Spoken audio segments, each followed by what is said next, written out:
장제의 첫 출시, 진일옥의 첫 두시, 조조가 승리한 이후 취했던 상대 측의 여인들입니다. 특히 두시는 관우가 탐내며 여러 차례 본인이 취하겠다고 요청해 조조의 허락까지 받았으나 실물을 본 조조가 직접 취해서 관우가 불쾌해했다고 합니다. 이처럼 조조는 정벌 이후 상대 측 여성을 취하는 일에 진심이었습니다.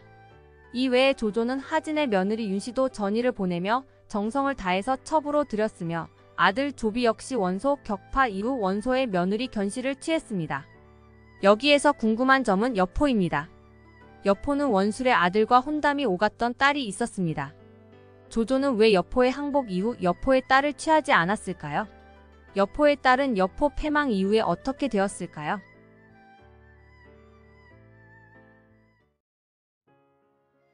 인중여포 마중적토. 말 중에는 적토마가 최고이고 사람 중에는 여포가 최고라는 의미로 조만전에서 여포를 묘사했던 기록입니다. 여포는 전환시대 비장이라 불린 이광과 비견될 정도로 무명을 떨친 인물로 삼국지에서 맹장하면 첫 번째로 거론되는 인물입니다. 이러한 맹장 여포는 조조와의 대치에서 부하 장수 후성, 송원, 위속이 진궁을 포박한 후 항복하며 패색이 짙어지자 결국 투항하게 됩니다. 이렇게 조조는 마침내 여포를 사로잡았습니다.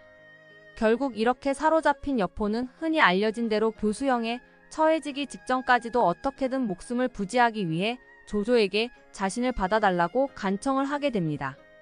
여포는 포박된 채로 조조를 향해 명공이 근심하던 것이 나 여포인데 이제 내가 이미 항복했으니 천하에 걱정할 게 없소이다. 명공이 보병을 이끌며 내게 기병을 이끌게 한다면 어찌 천하를 평정하지 못하겠소이까? 라고 제안합니다. 이때 유비는 옆에서 점잖게 공께서는 동태사와 정건양의 일을 잊으셨는지요?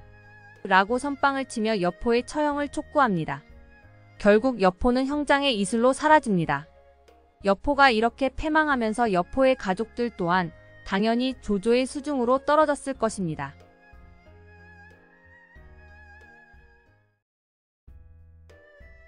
여포의 가족관계는 자세히 알려져 있지는 않습니다. 그러나 확실한 것은 부인 엄씨와 딸이 있었다는 사실입니다. 여포의 딸은 198년 원술의 아들인 원효와 혼사가 오갔습니다. 삼국시대의 딸의 혼사는 최소한 13세 이후에 진행하는 것이 일반적이었습니다. 그럼 당시 여포의 딸의 나이도 최소 13세 이상으로 추정되며 그렇다면 그녀는 185년 이전 출생이 됩니다. 189년 동탁에게 귀화한 후 192년 동탁을 죽일 때 여포는 이미 처와 딸이 있는 상태라는 의미가 됩니다. 여포가 조조에게 쫓겨 서주로 와서 유비를 만났을 때 여포는 유비를 청해 장막 안에 부인의 상 위에 오르게 했습니다. 그리고 부인에게 절하도록 하고 술을 따르게 한 후 먹고 마시며 유비를 동생이라 칭했습니다. 이는 병주 이민족의 풍습이며 여포와 여포의 처 모두 병주 이민족 출신인 것으로 보입니다. 둘은 이미 그곳에서 혼인 후에 딸을 출산했으며 정원을 따라 낙양에 입성했을 것입니다.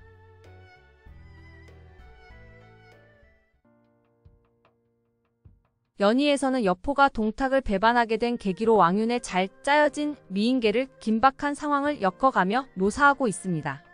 그리고 이를 위한 인물로 초선이 등장합니다. 그러나 왕윤의 미인계와 초선은 모두 나관중의 창작입니다. 재밌는 것은 정사에서도 실제로 여포가 동탁의 시녀와 통정했다는 기록이 나옵니다. 한번 살펴보겠습니다.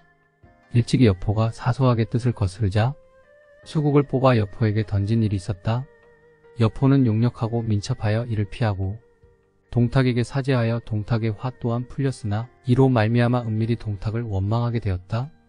동탁은 늘 여포에게 중압을 지키게 했는데 여포는 동탁의 시비와 사통하니 그 일이 발각될까 두려워하며 내심 불안해했다.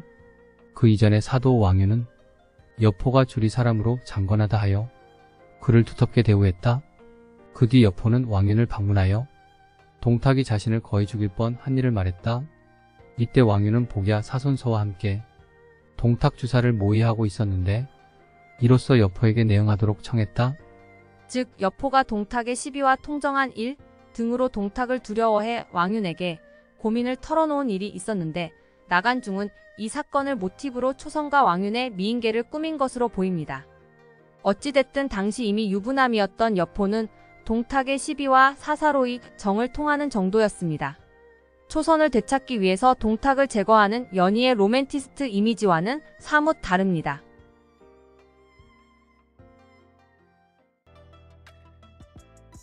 앞서 여포는 189년 동탁에게 귀의할 때 이미 딸이 있었다고 설명을 드렸습니다. 이 딸이 198년 원술의 아들과 혼담이 오갔던 인물로 추정이 됩니다. 원술은 한윤을 사자로 보내 황제로 참칭할 생각을 여포에게 알렸습니다. 그리고 본인의 아들 원효와 여포의 딸을 결혼시켜 사돈을 맺어 결속을 굳건히 할 것을 제의했습니다. 여포는 처음에는 이 혼담을 승낙하고 딸을 원술에게 보냈지만 진규의 설득에 넘어가 군사를 보내 딸을 도로 불러들이고 혼담을 파기했습니다.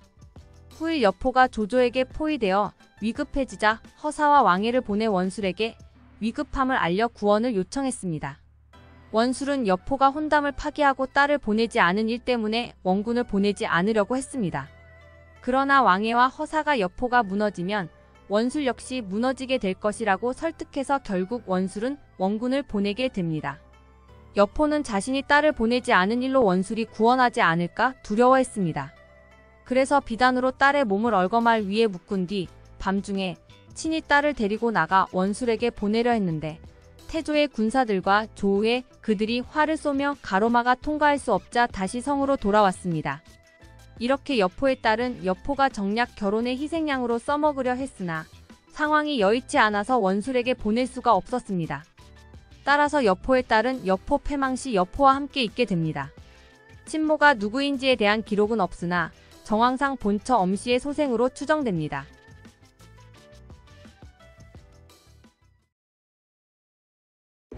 정사 기록에 의거하면 여포가 죽었을 때 여포의 처와 딸은 모두 여포와 함께 있었을 것으로 판단됩니다. 조조는 여포가 사용하던 모든 것을 전리품으로 취해 측근들에게 나눠줍니다. 대표적으로 명마 적토마는 관우의 수중으로 가게 됩니다. 여포의 처첩은 어땠을까요? 연희에서는 여포가 서주 입성 시 조표의 딸인 조씨를 첩으로 맞이했다고 묘사하고 있습니다. 그러나 여러 정황상 이는 사실이 아닌 것으로 보입니다. 즉 조표의 딸과 초선은 연희에서의 창작이고 당시에 여포와 함께 했던 것이 확실한 부인은 기록상 엄씨가 유일합니다. 엄씨에 대한 기록을 살펴보겠습니다. 영웅기에서의 기록은 다음과 같습니다. 여포는 진궁, 고순에게 성을 지키게 하고 자신은 기병을 이끌고 출격해 태조의 양도를 끊으려 했다. 여포의 처가 말했다. 장군께서 친히 조공의 양도를 끊는 것은 옳은 일입니다. 그러나 진궁, 고수는 평소 서로 불화하니 장군께서 한번 나가시면 진궁, 고수는 필시 합심하여 함께 성을 지키지 못할 것입니다. 만약 일에 차질이 생긴다면 장군께서는 어디에서 자립하시겠습니까? 원컨대 장군께서는 이 점을 살피시어 진궁 등에 의해 그르쳐지는 일이 없도록 하십시오. 첩이 옛날 장안에 있을 때 이미 장군에게 버림받았으나 다행히 방서가 사사로이 첩의 몸을 숨겨주었으니 지금 첩을 돌볼 필요는 없습니다. 여포는 처의 말을 듣고 고민하며 결단하지 못했다.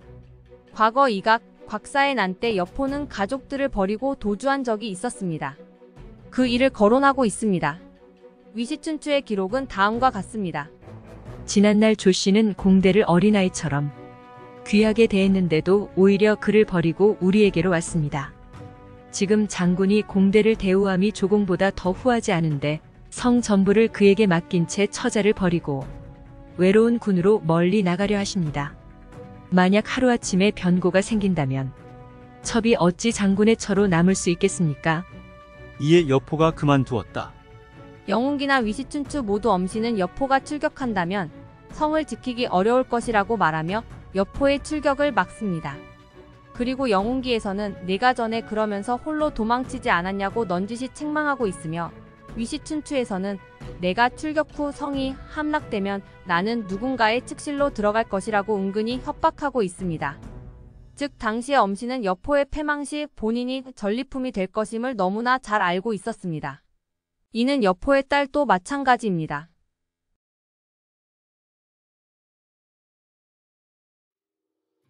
여포가 항복 후 목이 날아갈 때 진군과 고순 역시 투항을 거부하고 여포와 끝까지 함께합니다. 조조는 진군과 고순을 모두 효수한 후 허도로 보냈으며 장사 지낸 후 매장하였습니다. 조조는 진군과 고순을 예를 갖춰 대했습니다. 이에 대한 기록을 살펴보겠습니다. 태조가 진궁을 사로잡았을 때 그의 노모와 딸을 살려야 할지 그렇지 않은지에 관해 물었다. 진궁이 대답했다. 제가 듣기로 효로서 천하를 다스리는 자는 남의 부모를 해치지 않는다 하고 사회의 인을 베푸는 자는 남의 제사를 폐하지 않는다 했습니다. 노모의 일은 공에게 달려있을 뿐 제게 달린 일이 아닙니다. 태조가 명을 내려 그의 노모를 죽을 때까지 보살피게 하고 그의 딸을 시집 보내주었다. 여포를 죽이기는 했지만 장묘의 투항을 받아들인 점, 투항을 거부한 진궁과 고순을 죽이되 예를 갖추고 장사 지낸 점, 진궁의 가족을 돌본 점을 바탕으로 판단해보면 조조는 여포의 집단을 학살하거나 단순 전리품으로 가혹하게 처분하지 않은 점은 분명합니다. 과거 서주 대학살로 인심을 잃은 것을 의식해서인지는 모르겠으나 확실히 이전의 조조와는 다른 모습입니다. 만약 여포의 삼족을 멸했다면 그 사실은 사서에 분명하게 기록되었을 것입니다. 여포의 딸 역시 죽이지 않은 것이 확실해 보이며 조조가 첩으로 취하지도 않았습니다. 그럼 여포의 딸은 어디로 간 것일까요? 삼국시대 패배한 진영 측의 식솔들은 장수와 병사들에게 전리품으로 하사합니다. 대체적으로 노예로 삼아 하인으로 부리지만 가임기의 여성은 측실로 들여 출산을 위한 도구로 쓰였습니다.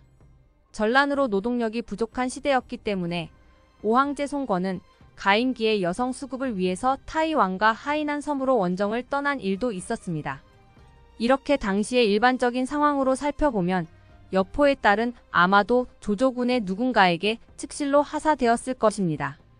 그러나 이름 있는 장수의 처첩이 되었다는 기록이 전혀 없는 것으로 봐서는 여포의 딸의 미모는 그렇게 뛰어나지는 않았던 것으로 보입니다. 여포의 딸은 그렇다 쳐도 유부녀라면 물불을 안 가렸던 조조가 엄시를 취했다는 기록도 없는 것을 보면 모녀의 외모는 평범했던 듯 싶습니다.